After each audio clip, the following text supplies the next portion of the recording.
Salam alaikum, bonjour. Voilà, alors je viens vous faire la partie 3 de mes indispensables pour débuter la FIMO.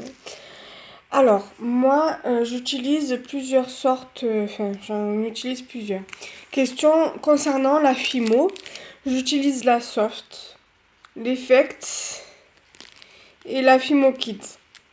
Voilà, j'utilise les trois. Et de la professionnelle. J'ai un pen professionnel en couleur violet, mais pour l'instant, celle-là, je ne l'ai pas utilisée encore parce que pour l'instant, je n'ai pas d'utilité. Après, quand je trouve la professionnelle de cette couleur-là, donc l'écru ou l'ocre, ou enfin bref, pour moi, c'est la même couleur, je l'achète et je l'utilise. Bref, voilà. J'utilise, on va dire, en fimo, j'utilise donc la professionnelle, l'effect, la soft que voici et la Fimo Kit. Alors, et j'utilise aussi les cernites. Bon, après, j'avais testé la Primo, mais là, pour l'instant, j'en ai pas parce que j'ai pas l'occasion d'en commander. Donc, voilà. Alors, au niveau des indispensables, au niveau des couleurs de Fimo, pour débuter, pour ceux qui veulent tester, je vous conseille de prendre n'importe laquelle de couleur, n'importe quelle pâte, n'importe quelle couleur. Déjà pour tester, pour voir si vraiment ça vous plaît. Après, si vraiment ça vous plaît, vous pouvez investir parce que si en fin de compte ça ne vous plaît pas et tout, et que vous avez investi dans du matériel, donc tout ce qui est matériel, par exemple rouleau, pince pour le montage des bijoux, euh, les moules et tout ça, vous aurez dépensé de l'argent pour rien. Si vraiment ça ne vous plaît pas. Après, si vraiment ça vous plaît, vous pouvez prendre un peu plus de couleurs. Par exemple, moi, j'en ai pas mal. Parce que bon, ça fait quand même plus d'un an que j'en fais, depuis le mois de mai 2016. Donc vous imaginez, ça fait un an, mai, juin, juillet, août, septembre, octobre, novembre. On est en janvier, ça fait aller un an et 7 mois, un an et 7 mois, un an et 8 mois à tout casser. Et voilà, donc du coup, petit à petit, j'ai commencé à acheter parce que j'avais envie de tester la Fimo. Et franchement, depuis, j'ai, je suis toujours en train de faire des créations. Et donc voilà, après, en création, je fais un peu de tout, hein, je touche un peu à tout. Je fais plusieurs sortes de créations. Je fais par exemple tout ce qui touche à la gourmandise, tout ce qui touche au lutin, tout ça. Enfin, je fais pas des lutins en eux-mêmes, mais on va dire plutôt que je fais des maisons de lutins. Je vous montrerai ça à l'occasion quand j'aurai pu la faire cuire, puisque là, la création n'est pas cuite. Et vu comme je cuisine avec les bouteilles de gaz, parce que je n'ai pas le gaz de ville, donc je suis obligée de cuire mes créations avec le four ménager quand j'ai du gaz. Là, vu comme j'ai pas de gaz, que pour l'instant je cuisine avec plaques chauffantes. Donc du coup, ça fait que j'ai pas pu faire cuire mes créations parce que j'ai au moins 3 ou 4 plateaux à faire cuire au niveau des créations, si c'est pas plus. Donc du coup, comme je vous disais, moi je touche à tout. Je fais des créations, plusieurs sortes de créations. Je fais des créations en forme d'étoile, des créations en forme de cœur. Je fais pas mal de choses, quoi. De la gourmandise également, parce que c'est pour ça que j'ai cette couleur-là. Voilà, je fais tout ce qui est tarte, cupcake, donuts, croissants, pain au chocolat. Enfin, les croissants, je sais pas trop bien les faire à la main, parce que j'ai pas de moule, donc je l'essaye plus ou moins de les faire à la main.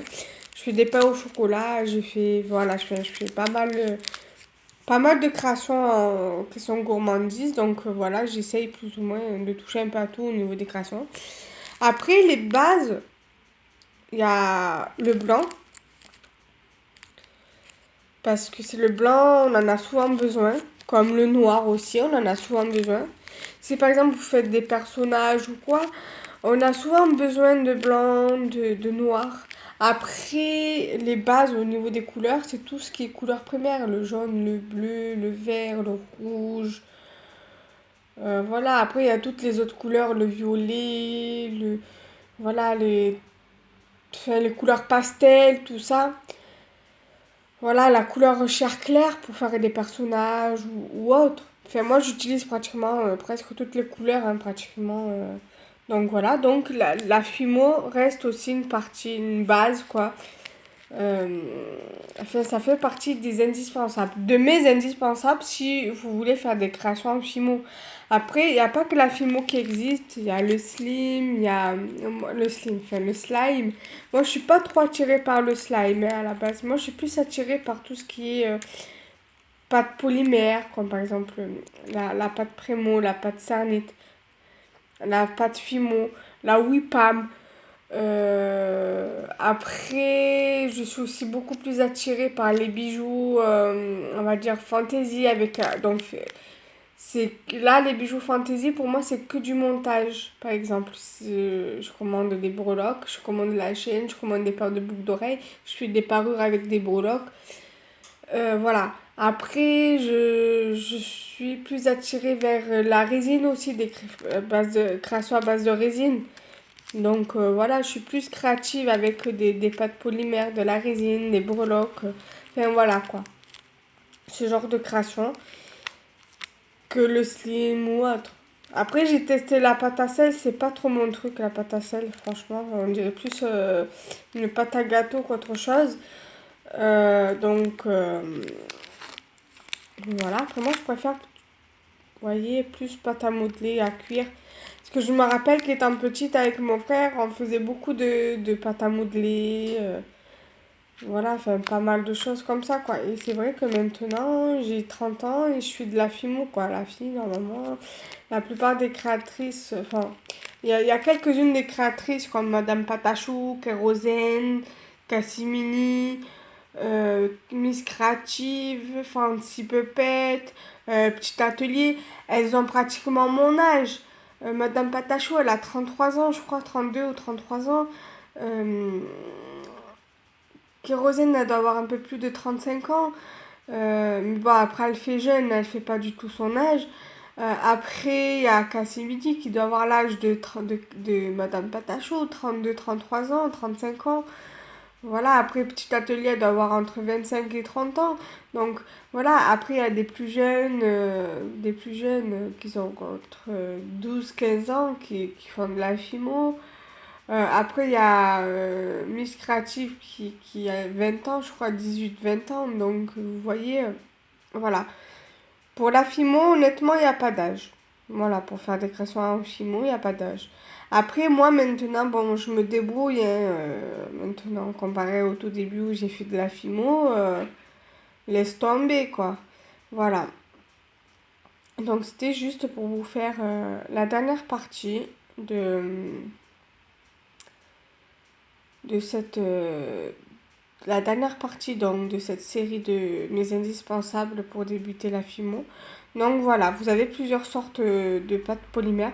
Il y a aussi, par contre, vous pouvez en trouver de cette pâte, la patati patata. Vous pouvez la trouver. Moi, je sais que celle que j'ai achetée, que j'ai dans ma boîte là-bas, dans mon atelier, je l'avais achetée à la foire fouille. Bon, c'est pas une pâte que j'adhère, que j'affectionne particulièrement. J'aime pas trop cette pâte.